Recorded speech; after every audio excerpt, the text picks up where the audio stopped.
Hello, my name is Donna Jenson, founder of Time to Tell, coming to you from Western Massachusetts. With me is Myung and John Pratt, both members of the Time to Tell writing circles for survivors of sexual trauma. Having led these circles since 2008, I firmly believe writing is medicine. Our circles meet twice a month online to write together and give each other positive feedback about our writing.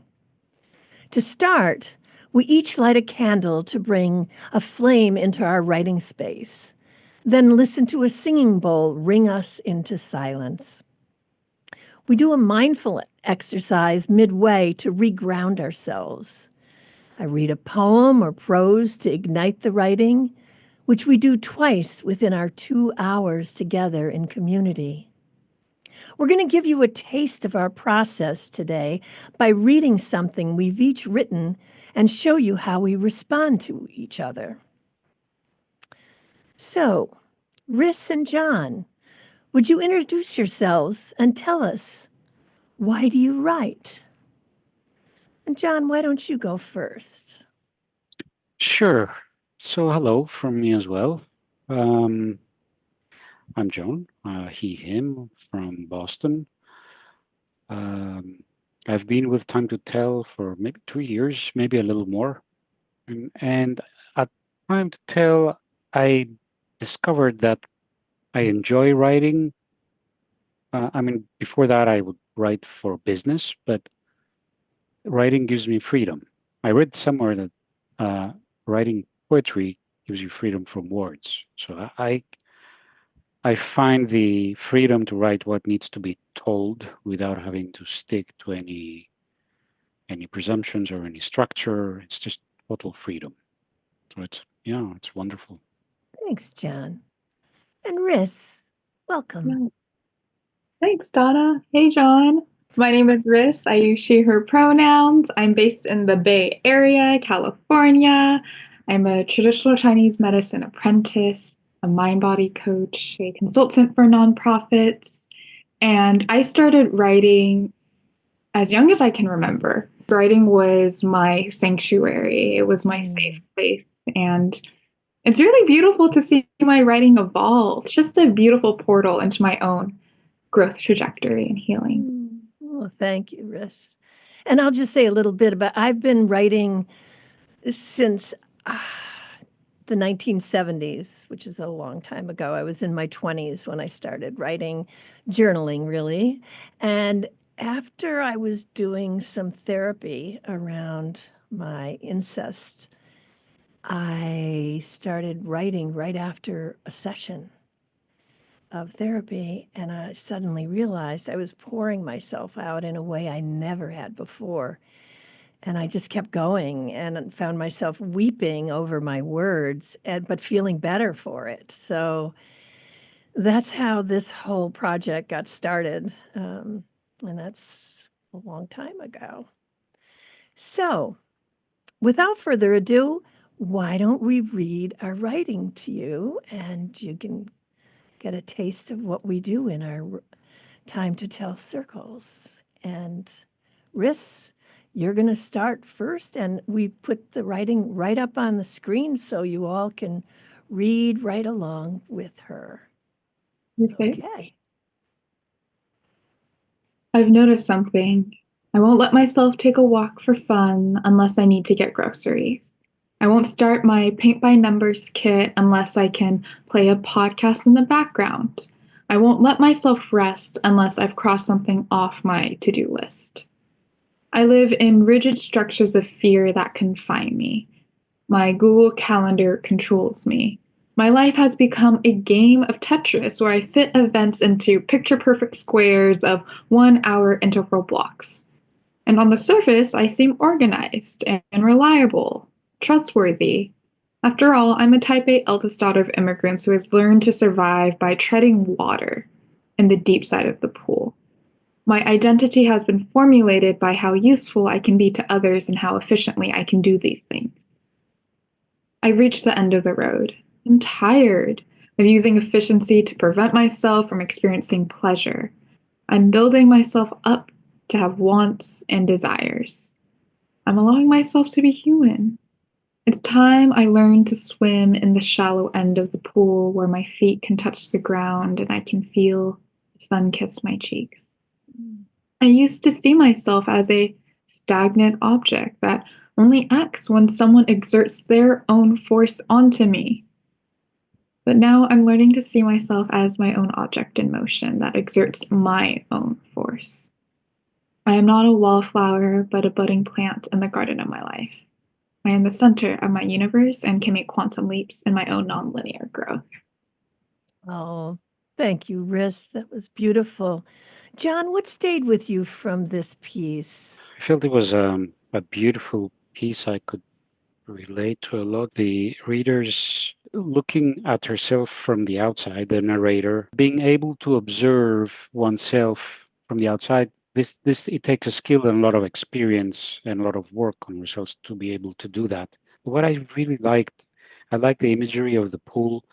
I liked the object that is stagnant and is waiting for someone else to exert force in it in order to move. And I could relate a lot to that. What I really loved was the realization at the end that, yeah, I learned to exert my own force on myself. I'm not waiting for anyone else.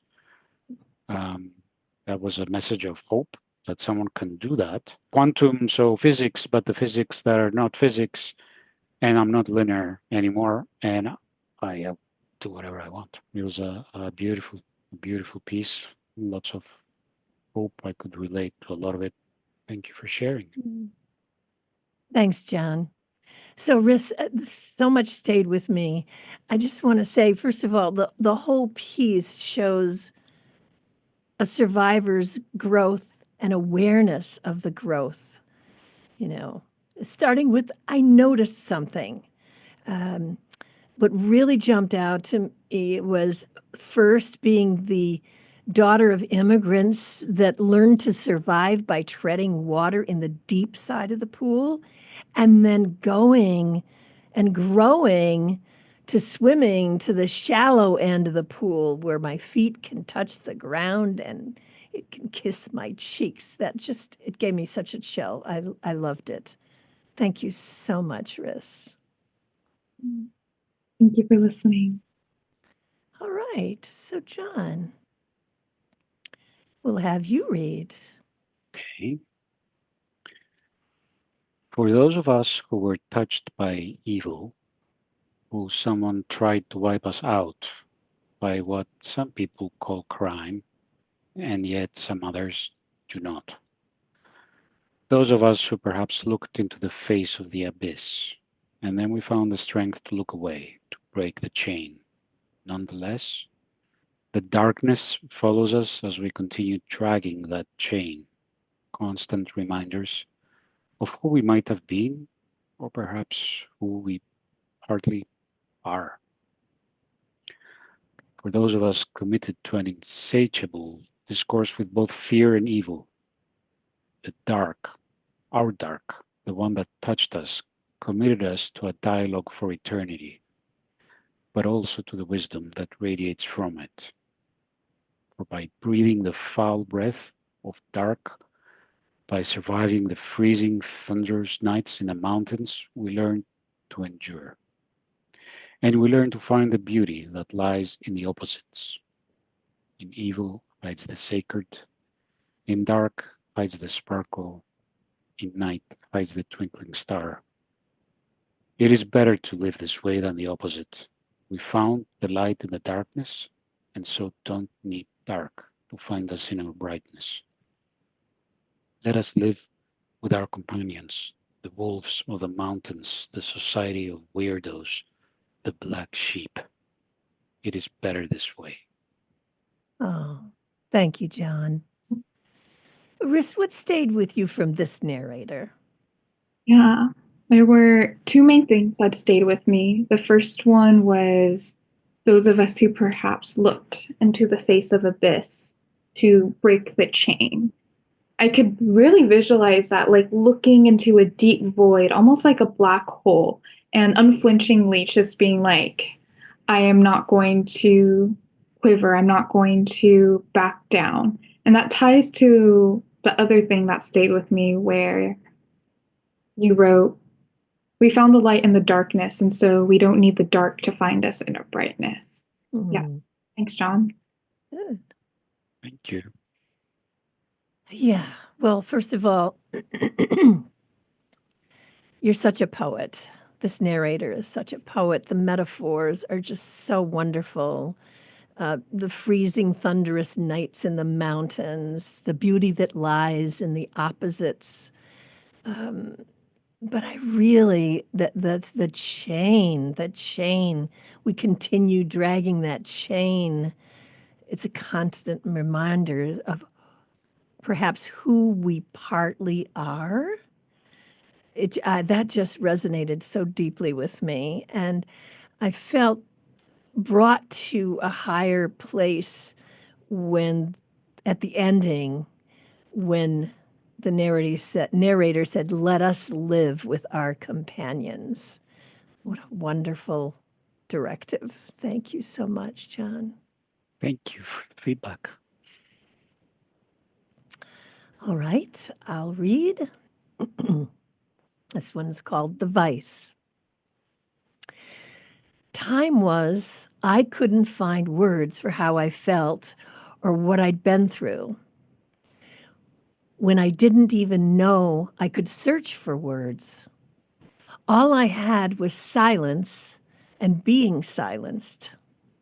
My father's command, whispered in my right ear, "You tell anyone and I'll kill you," lodged itself in the back of my skull on top of my spinal cord, perfectly positioned to send the message up to my brain and down through my spine to permeate my nervous system. Until I purged it, until I replaced it with the words, "Telling is healing." His command was a vice on my spirit. My healing opened the vice one turn at a time. Muscles had to be built up to grab hold of the bar at the side of the vice. Twisting a quarter turn to the right took weeks to perform. It took years to loosen the vice enough for my voice to slip out that mighty. It took years to loosen the vice enough for my voice to slip out of that mighty grip. First, she just flopped down on my chest cavity, poor voice, flat as a pancake. She stayed there a long time. Gradually, one of her edges nudged onto the left ventricle of my heart. She'd been hearing my heart beating, but now she could feel my heart beating. Being released from the vice was a miracle. Not only was my voice free, she was also being shown what it meant to feel alive. Ba-dum, ba-dum, ba-dum. And that beat promised to feed her forever. So, what stayed with you from my writing? Riss? I loved how the narrator used a lot of words that related to the body, like the chest cavity, the nervous system, the spine. I think it really speaks to how trauma is stored in the body too. And I love how the narrator didn't have to say that, and they just captured it in their writing so effortlessly. And the second thing is, I love the last line, the beat promised to feed her forever. I think it speaks to our own ability to be a self-healer, our own regenerative abilities to transform, to grow, to heal, how we have that power in us. And when we engage in our healing journey, we find out how we are transformative in our own ways and capable of being our own life force. Thank you, Riss. John? I found this to be a very powerful piece. I was gripped. I was kind of shaken because you tell anyone and I'll kill you. So whispered to a little girl. Mm. These are words that you see in movies. These are not words you can even, that we can even conceive what it means to hear these words as a child from someone immensely powerful who has total control over us and at the same time is hurting us. Um, and I think the narrator quite powerfully described how this is lodged at the back of the skull like a foreign object, and how it went down the spinal cord and the entire nervous system, and it controlled the whole body. And then when the narrator said, "Until I purged it and I replaced it with the words telling is healing," I I found myself thinking, "Yeah, wow, but was it that easy?" And then, of course, there was a description of the arduous, long process of healing, which doesn't come. We make it come. We fight it step by step with our nails, with our blood, and with our tears, and it took years. And then, of course, there was the beautiful last paragraph of the voice, which was, it was funny, that fell flat as a pancake. Um, but it was the voice has a life of its own, and that's what stood out to me. That the voice came, and the voice is looking around and looking for help, and I found the heart, the biggest, the biggest ally, and then beat, beating from the heart, how that gave the voice life and a promise that it will feed her forever. I found that very very optimistic, very positive, and the opposite of how it started, with a threat to a promise. Mhm. It was Thank you, beautiful. John. Thank you for sharing. Thank you so much. Thank you both. Thank us all. What's something that stayed with us from our own writing? Um, so let's go the opposite. John, why don't you say, can you say what stayed with you from your own writing? Yeah, what stayed with me was um, giving myself the courage to have a choice of the people I will live with, the companions, the weirdos, the outliers, and Mm. just be with them. Give me permission to do that. What about you, Donna? Well, I love describing my voice as a pancake flopping into my chest cavity for some reason. I just thought that was it just popped out, and I love that I describe my voice that way. How about you, Riss? For me, I love just the phrase quantum leaps. It's just so visceral to me. It's so visual. And I think it shows that we are capable of growth beyond measure than we're capable of dreaming of. I just want to say thank you to Time to Tell for years of support, for helping me discover myself, for helping me be with others, find community, and make quantum leaps in my own journey. Good. And Riss? Donna, what's actually staying with me is the line from your piece, telling is healing. I think that's the whole point of Time to Tell. And I think it could have not been a more potent example of like what this work does, what the circles offer. Like I think you need to publish that. I think it needs to be out there. Okay. Well, thank you both for joining me today. This has been great fun. And thank you, everyone, for listening. Goodbye.